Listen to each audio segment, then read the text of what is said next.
provision has been made to pay about 21 billion Ghana cedis to the various categories of persons whose funds were locked up in financial institutions. Today, they have paid over 96% of the claims that have come in. They still have about some 4% to pay. That 4% they have to pay, they explain it clearly, is about 2 or 3 major causes.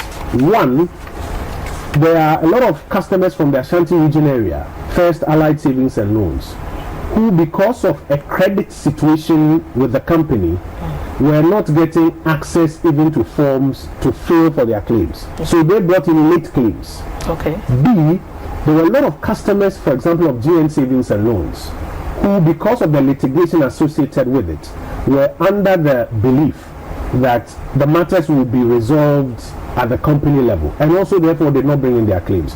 Indeed, it was last year when the president said everybody will be paid that you saw the last flood of requests coming. That's a little over 1 billion cedis extra or so.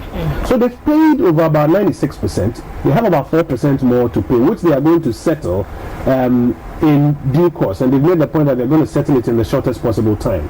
The data I have suggests that in about 2 months or so they'll be completing some of these payments. Now, when it comes to the insurance, the draft plan as we have it now, for example, it's not that you will pay a premium for it. We are of the view that if you have been an employee who has been paying your taxes, then you have done well by this country when things were good for you. Today, if because of how COVID has impacted the economy, your organization is not able to continuously pay you, and whether you are temporarily unemployed or you are laid off or you are furloughed or whatever, we can look to what you have contributed in the past and provide you with a relief in terms of your salary for a period until there's recovery. You recall that a few weeks ago when I came here, and indeed I must give you some credit for it, a lot of your callers were asking us that they were teachers in private institutions, and because schools are down, they were not getting payment. And we said, well, there are two options. You can either go for the school can go for the credit line as part of the 2 billion that we're putting together, or we can also explore how we can support. There have been various other well-meaning citizens who are registered taxpayers who have been paying their taxes when times were good.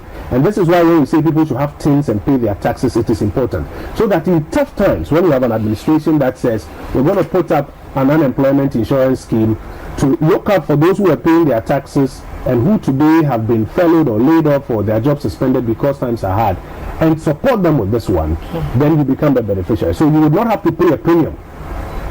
What you have done in times past is what we can look to, and then based on that ensure